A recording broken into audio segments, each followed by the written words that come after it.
Hi, I'm Candace, 31, female, and my best friend Brittany, 32, female, is awesome. We've been inseparable for over 7 years now. We met through mutual friends, and it was like we'd been besties forever. Over time, our husbands, Brad, 35, male, and Charlie, 32, male, have gotten really close too. Think double dates, weekend trips, the whole 9 yards. We really are like a little family. Brittany's seriously one of the funniest, most loyal people I know, and she always stands by me. There's just one little thing that gets on my nerves. Sometimes Brittany can be super immature and just doesn't have a filter. It's not that she means to be hurtful, but she can be totally oblivious to how her words affect people. I remember that time my sister was going through a messy divorce. Well, Brittany decided then would be the perfect moment to crack jokes about marriage. I tried hinting for her to chill, but she just kept going. It was super awkward and insensitive. Charlie was laid off last year, and it was a really rough patch for him. We were out at dinner with Brittany and Brad, and she kept bringing up how great Brad's new promotion was. I could tell Charlie was uncomfortable, but she was clueless. My mom has always been a little self-conscious about her weight. During a girls' trip last summer, Brittany made this offhand comment about my mom needing to lay off the desserts. I mean, it was out of nowhere and totally unnecessary. Another time, we were hanging out at a party, and one of our mutual friends confided in us that she was pregnant but nervous to tell her family. Brittany immediately blurted out, "Congratulations!" in front of everyone. Our friend was mortified. Just last week, I was super stressed about a presentation at work. Brittany's response was to tease me about being a nervous wreck, even when I asked her to stop. I get that she was trying to lighten the mood, but it didn't help the situation at all. I always used to think that Brittany's heart was in the right place. And like I said, we really are super close. We've been on some truly amazing adventures together. That weekend trip to Napa, the epic cabin getaway for Brad's birthday. We've created so many ridiculous inside jokes that no one else would understand. We're there for each other through the good and the bad, even the times when Brittany's obliviousness makes me tear my hair out a little bit. I guess that's just the way our friendship worked. But on top of that, Brittany also loves to pull what she thinks are harmless pranks. She'll say or do something totally inappropriate and then backpedal with just kidding, or it was a joke, relax. During Sarah's bachelorette party, we were all having a blast until Brittany decided to make this super loud, embarrassing toast about Sarah's exes. Okay, maybe a little funny in the right context, but that was not the time or place. Sarah ended up in tears. We were at the grocery store once, and there was a little old lady struggling to reach something on the top shelf. Instead of helping, Brittany decides it's the perfect time to loudly whisper to Brad about how short the lady is. She thought it was hilarious, but I was mortified. One time at dinner, Charlie was opening up about his anxiety, something really personal for him. Instead of being supportive, Brittany interrupts him to make this off-color joke about how anxiety is just a joke and people should get over it. It totally derailed the conversation and made Charlie shut down. We were hanging out by the pool last summer, and Brittany, out of nowhere, decided to prank me by splashing me with a huge bucket of ice water. I was wearing a new dress and had just finished my makeup. It wasn't funny, just annoying. The worst was when Brad's dad passed away. At the funeral, of all places, Brittany thought it would be a good idea to lighten the mood by telling a totally crude joke. It was so awkward and disrespectful. A few months ago, I found out that Brittany was pregnant. Now, don't get me wrong, I was super happy for her and Brad. But then she hits me with, "Don't worry, it'll happen for you soon, too." The thing is, Charlie and I have been trying to have a baby for over 2 years now. It's been this whole roller coaster of hope, disappointment, and trying to stay positive. Every month feels like a gut punch when it doesn't work out. At first, I tried to brush it off, but now it's getting harder. Seeing all these pregnancy announcements and baby photos on social media can be a real downer, especially because we're keeping our struggles pretty private. Honestly, I try not to let jealousy get the better of me. Brittany is my best friend and I want to be genuinely excited for her. Still, sometimes it stings. After she told me about the pregnancy, I remember going home and just feeling this wave of sadness and frustration. I know Brittany didn't mean anything by her comment, but at that moment, it felt a little insensitive. Luckily, I've got Charlie. We've always been open with each other about the baby stuff, and he's so incredibly supportive. He reminds me that our journey is our own, and we can't compare ourselves to anyone else. Sometimes we laugh about it, sometimes we cry about it, but we always get through those rough patches together. I know that eventually it will be our turn. Until then, I'm going to focus on giving my bestie all the love and support she deserves during her pregnancy, even if it brings up some complicated emotions for me.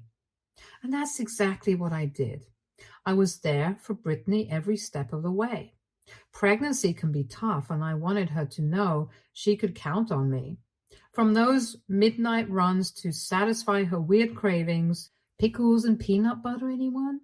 To help her paint the nursery that perfect shade of yellow. I was her go-to gal. We went to all the doctor's appointments together where I think I asked more questions than she did. Pregnancy is a whole new world, and I wanted to make sure she had all the information and support she needed. And let's talk about the baby shower. I may have gone a little overboard with the decorations and games, but seeing the smile on her face made it totally worth it. Of course, there were a few times those bittersweet feelings would creep back in, like when we'd be shopping for tiny onesies and adorable little hats. A small part of me would ache for my own future baby. But then I'd see Brittany's pure joy and those feelings would melt away. Instead, I'd focus all the love on her and the little miracle growing inside her. That's what friendship's about, isn't it? Celebrating the highs, navigating the lows, and always being there, no matter what. But the real highlight was planning her baby shower. I wanted to make it an extra special celebration. Brittany loves all things nature, so I went with a woodland theme. Think adorable little deer, owls, and bunnies everywhere.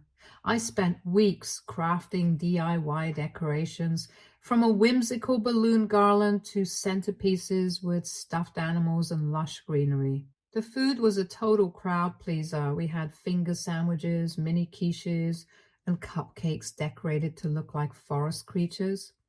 It wouldn't be a party without games, so I planned classics like Baby Bingo and Guess the Baby Food. As favors, I gave everyone tiny potted succulents with personalized tags, a sweet reminder of the day. Seeing the joy on Brittany's face as she opened gifts and laughed with our friends made all the planning worthwhile. It was the perfect way to shower her and the baby with love. The reason why I'm telling you all these details is so that you will know just how much thought I put into her baby shower. I wanted everything to be perfect, a special way to celebrate my best friend and her growing family. However, I guess it wasn't enough because Brittany thought that the party could use some drama. We were in the middle of opening presents, surrounded by laughter and smiles, and Brittany was glowing, basking in the outpouring of love. Then she paused, a mischievous glint in her eye, and said, "Actually, I have one more announcement." My heart gave a little skip. Maybe it was the baby's gender? Brittany stood up, drawing everyone's attention. With a theatrical flourish, she placed a hand on her belly and declared, "The real father of this baby is Charlie." The room fell silent. It was as if someone had hit pause on a joyful movie and replaced it with the worst possible twist. My mind raced trying to process what I just heard. Was this one of her infamous pranks gone horribly wrong? A twisted attempt at humor? Shock turned to utter disbelief, and then a white-hot wave of anger washed over me. How could she? After everything I'd done for her, this was her way of saying thank you? My hands shook as I gripped the gift I was holding, a tiny hand-knit sweater suddenly feeling like a lead weight. The faces of our friends mirrored my shock and confusion. It was humiliating, a betrayal so deep it cut to my core. Charlie, who had been quietly beaming at his wife moments before, looked completely blindsided. I desperately wanted the floor to open up and swallow me whole. The baby shower I'd poured my heart into had become a cruel joke, and I, somehow, was the punchline. She continued elaborating on a supposed affair with Charlie, how they'd fallen in love and dreamt of starting a family together. Brittany, stop! I finally managed to speak, my voice trembling. This isn't funny. But she just smiled, her eyes gleaming with a strange satisfaction. Oh, lighten up, Candace. It's just a joke. My blood boiled. A joke? I spat. You humiliate me, betray me in front of our friends, and you call it a joke? She tried to brush it off, but I wasn't having it. You've been planning this, I accused her. You wanted to hurt me. A wave of nausea swept over me as realization dawned. Had the immature jokes and the insensitive comments always been more calculated than I thought? Her smile finally wavered. Don't be ridiculous, she mumbled, but her defensiveness confirmed my suspicions. The joyful atmosphere of the baby shower was completely shattered. Confused whispers filled the room, and I saw the looks of pity and judgment directed towards me and Charlie. The betrayal was unbearable. All these years of friendship, the trust I had in her, now felt like a cruel lie. But even as I confronted her, a greater storm was brewing. Brad, always the quiet, steady one, finally erupted. Done. I'm done. His voice was low and dangerous, cutting through the shocked silence. I've had enough of your jokes, your lies, the way you constantly put everyone else down just to make yourself feel better. Brittany's smug mask crumbled. Brad, it was just a joke. Don't be so dramatic, he scoffed. This isn't a joke. This is who you are, Brittany. You're always looking for some twisted form of attention, even if it means hurting the people who love you. Tears welled in his eyes, a mix of anger and hurt. I can't do this anymore, he said, his voice thick. Brittany sputtered, trying to find words, but Brad simply turned and walked away. The sound of the front door slamming shut echoed through the house. The party was over, not with laughter and well wishes, but with the shattering of illusions and the weight of unspoken truths hanging heavy in the air. My heart ached for Brad, for the years he must have endured. Deep down, even amidst my own pain and confusion, a tiny voice whispered if maybe, just maybe, there was a warped sense of justice in all this chaos. As Brad stormed out, the dam finally broke. Brittany collapsed into a sobbing heap, her cries echoing through the now deserted room. I told the remaining guests to leave, offering mumbled apologies for the abrupt end to the celebration. Once we were alone, Brittany's despair turned to rage. She hurled a half-open gift across the room, the delicate wrapping paper tearing. How could he do this to me? She wailed. Maybe, I began cautiously, maybe he's just tired of your pranks. Maybe the joke about your baby's father was the straw that broke the camel's back. My voice, initially hesitant, gained strength.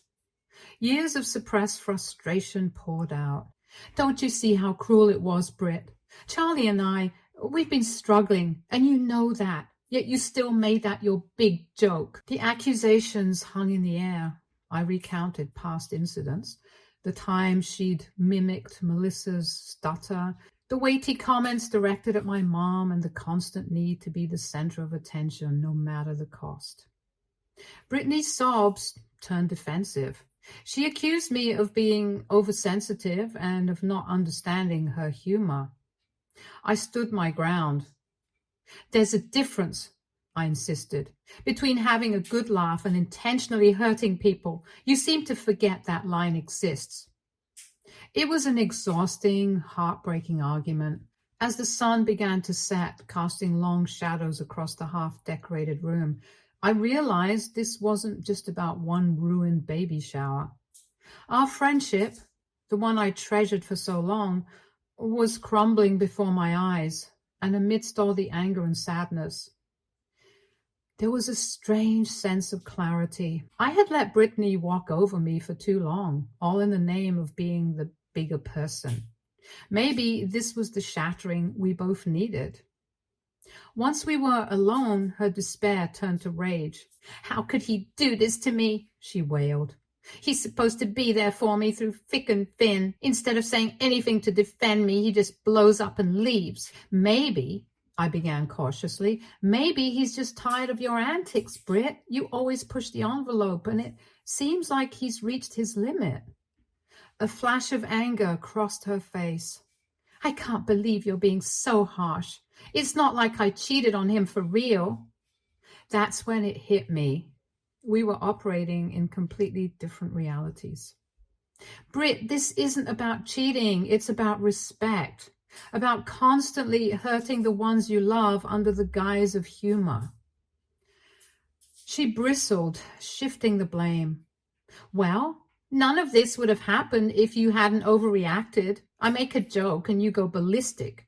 You basically caused this mess." The absurdity of it made me want to scream. "Caused the mess, Brittany? You dropped a bomb in the middle of a party, humiliated your husband and your friend, and now you're blaming me for the fallout?" It spiraled from there, a rehashing of old arguments, her refusal to take responsibility, and my growing realization that maybe this was the end. The baby shower decorations, once so bright and cheerful, now felt like a mockery, a backdrop to a fractured friendship I didn't know if I could ever salvage. This whole thing was such a disaster. Her relentless attacks left a sour taste in my mouth. So, with a final desperate plea for her to even try to understand, I cut the conversation short. "Brittany, I'm done with this. I cannot fix this for you. You need to take a good hard look at why things always seem to explode around you." I left her sitting amidst the ruins of her baby shower, the half-opened gifts and woodland decorations, a stark contrast to the turmoil raging within us both. Walking away, I couldn't shake the sense of guilt. Had I been too harsh? Should I have softened my words and tried to cushion the blow? Yet, deep down, I knew I'd spoken the truth. For years, I tried to gently steer Brittany away from her hurtful behavior, but my kindness had been mistaken for weakness. Maybe this stark confrontation, however painful, was what she needed. Looking back, I think I may have been a little harsh. So do you think AITA for telling the truth to my best friend after her husband dumped her in front of everybody? Update 1. Yeah, it's been a rough week since that whole mess with Brittany's baby shower. And let me tell you, it's been like a whirlwind of drama ever since. See, Brittany, her mom, and a bunch of our mutual friends have been blowing up my phone nonstop, trying to guilt trip me into feeling bad about what went down. They keep calling me and leaving these voicemails telling me how much of a jerk I am for supposedly ruining Brittany's special day. They say things like, "You should have been more understanding, Candace. Brittany's pregnant, her hormones are all over the place, and you should have cut her some slack." But you know what? I'm not buying it. Because here's the thing, Britney's behavior wasn't just a one-time thing brought on by pregnancy hormones. She's been pulling this kind of crap for a long time now, and I'm just not willing to put up with it anymore. The voicemails they leave are just dripping with passive aggressiveness. It's like they're trying to make me feel guilty for standing up for myself and calling out Britney's unacceptable behavior. But I refuse to be manipulated into thinking I did something wrong when all I did was stand up for myself. In one voicemail, Britney's mom even had the nerve to say, "You're supposed to be her friend, Candace. Friends don't treat each other like this." But you know what? Friends also don't lie and spread hurtful rumors about each other. Yet that's exactly what Britney did to me. It's like they're all trying to gaslight me into thinking I'm the bad guy here, when in reality, all I did was set some boundaries and stand up for myself. And you know what? I'm proud of myself for doing it. But still, hearing those hurtful voicemails day after day takes its toll. It's like a constant reminder of the drama and negativity that Britney brings into my life. And honestly, I'm just so over it. So yeah, I may have ruffled some feathers by calling out Britney's behavior, but you know what? I'd rather be true to myself and stand up for what's right than bend over backwards trying to please someone who clearly doesn't respect me. At the end of the day, I know I did the right thing by standing up for myself, and no amount of guilt-tripping voicemails is going to change that. So they can keep calling and leaving their messages, but I'm not going to let it get to me. I'm done playing their games. Yeah, things got a bit awkward at work after the whole baby shower debacle, especially since Britney and I worked together. I tried my best to steer clear of her in the office, hoping to avoid any further drama, and for a while it seemed like she was doing the same, keeping her distance to avoid causing a scene in front of our co-workers. But then one day, as I was heading to my car in the parking lot, she cornered me out of nowhere. She had this look of desperation in her eyes, like she was about to burst into tears at any moment. She started asking me why I was doing this to her, why I was being so cold and distant, and she kept saying how much she needed me right now. I'll admit, it tugged at my heartstrings a little to see her like that. I mean, despite everything that had happened, she was still my friend, and it hurt to see her in such distress. But at the same time, I couldn't ignore the fact that she had really crossed a line with her behavior. So I mustered up all the courage I had and told her straight up that I didn't want to be near her at that moment. I needed some space to process everything that had happened, and I wasn't ready to just sweep it all under the rug and pretend like nothing had happened. I told her that if and when I felt ready to talk to her again, I would reach out to her. She didn't take it well, to say the least. She started yelling at me, accusing me of being a terrible friend and abandoning her when she needed me the most. But I knew I had to stick to my guns and prioritize my own mental and emotional well-being. So, without another word, I turned on my heels and walked away, leaving her standing there in the parking lot, still yelling after me. It was tough, I won't lie, but sometimes you have to put yourself first and do what's best for you, even if it means hurting someone else in the process. And as I drove away, I couldn't help but feel a sense of relief wash over me. It was like a weight had been lifted off my shoulders. Knowing that I had finally stood up for myself and set some much-needed boundaries, it was a small victory, but it was mine, and I was proud of it. Update 2. Then, a few days later, my phone rang. It was Brad. He asked if he could meet Charlie and me for dinner, saying there were things he needed to tell us. Sitting across from him at the restaurant that night, I finally got the whole story, and it was worse than I'd ever imagined. See, we all knew that Britney had a tendency to speak without thinking, but what we didn't realize was just how cruel she could be to Brad behind closed doors. It was like peeling back the layers of an onion. The more we talked, the more we uncovered about their relationship. One instance that really stuck with me was when Brad opened up about how Britney would constantly belittle him in front of their friends. She'd make snide remarks about his job, his hobbies, even his appearance, all under the guise of joking, but it was anything but funny. It was downright hurtful. Then there was the time when Brittany completely dismissed Brad's feelings during a difficult period at work. Instead of offering him support and encouragement, she brushed off his concerns and told him to suck it up. It was like she didn't even care about his well-being, which is just plain cruel if you ask me. And let's not forget about how Brittany would always find ways to undermine Brad's confidence.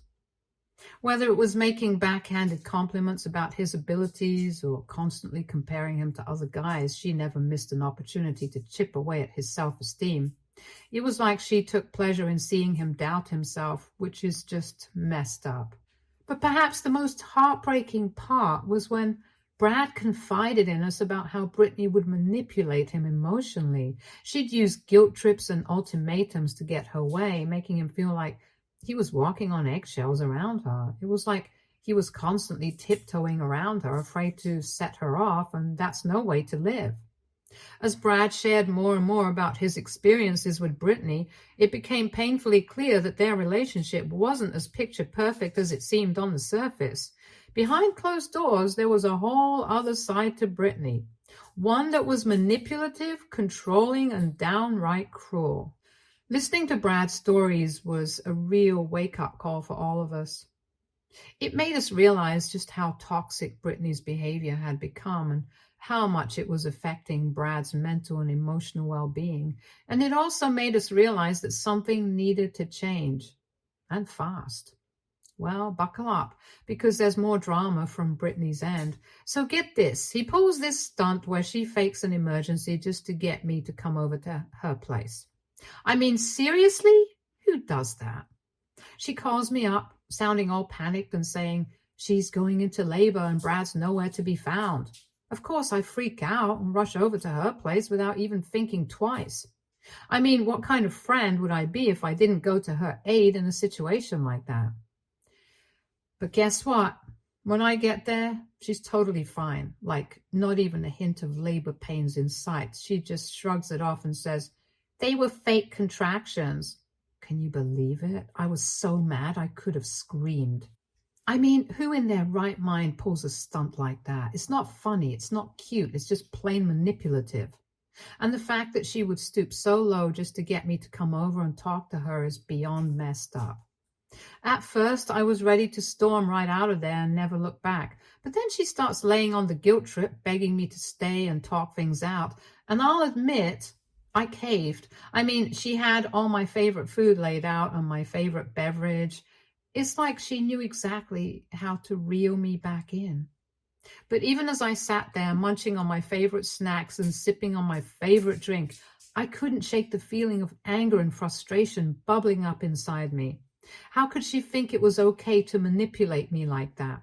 And what was she hoping to accomplish by doing so? She finally apologized to me. She actually admitted that she knows she has this habit of speaking out of turn and can be, well, a bit much sometimes. It was like a tiny glimmer of self-awareness from her, which I'll admit took me by surprise. I told her that it's a good start to admit it, but just saying sorry isn't enough to fix everything. I mean, if she really wants to have people stick around in her life, she's got to change her behavior, plain and simple. And I wasn't going to sugarcoat it for her. But then she drops this bombshell on me. She says she's willing to go into therapy to work on herself. I mean, I got to give her credit for being open to getting help, but I wasn't about to jump in the middle of all that drama. No way. She practically begged me to talk to Brad for her, saying she had no way of reaching him since he wasn't picking up her calls. But considering everything Brad told me about how she's treated him, I highly doubted he'd be eager to chat with her anytime soon. Still, I told her I'd talk to Brad and see if he's open to having a conversation. I mean, I couldn't just leave her hanging like that, even if I was still pretty ticked off about the whole fake labor thing. So with that, I made my exit. I had to get out of there before I lost my cool again. But as I walked away, I couldn't help but wonder if Brittany was serious about wanting to change. I mean, therapy was a big step, and if she was willing to take it, maybe there was hope for her after all. But at the same time, I wasn't about to hold my breath. After everything that had happened, I wasn't sure if Brittany was capable of real change, but I guess only time will tell. And in the meantime, I had my own well-being to focus on. Update 3. Hey everyone, it's been 2 months since I last filled you in. Brittany finally had her baby girl, Elizabeth, or as they like to call her, Lizzie. And let me tell you, she's absolutely adorable. I went to visit Brittany and Lizzie a few days after she was born, and I gotta say, it was nice to see them both doing well. Brittany seemed genuinely happy, and you could tell she was completely smitten with her little bundle of joy. It was a refreshing change from all the drama we've been dealing with lately. But here's the really surprising part. Brittany and Brad are actually working on their marriage. Yeah, you heard me right. They're in couples therapy trying to mend things and move forward together as a family. And while they still have a long way to go, I gotta give them credit for putting in the effort. I've noticed some changes in Brittany since Lizzie was born too, like she's actually making an effort to think before she speaks, which is a huge step in the right direction for her. And she's been more mindful of Brad's feelings too, which is definitely a good sign. For instance, the other day I saw her bite her tongue when Brad was talking about something he was passionate about instead of cutting him off like she usually does. It may seem like a small thing, but for Brittany it's a big deal. It shows that she's really trying to be better, not just for herself, but for her family too. And get this, she's been making an effort to communicate more openly and honestly with Brad, which is something they've struggled with in the past. I mean, they're not exactly having heart-to-heart chats over candlelit dinners just yet, but they're taking baby steps in the right direction, and that's what counts. I think becoming a mom has really changed Brittany in a lot of ways. It's like having Lizzie has given her a new perspective on life and made her realize what's truly important. And while she's still got a way to go, it's optimistic that she's on the right path. Of course, only time will tell if Brittany can truly turn things around and be the partner and mom that Brad and Lizzie deserve. But for now, I'm just happy to see them making progress and moving forward together as a family. Who knows, maybe there's hope for them yet. Stay tuned for more stories from Argo Relationships.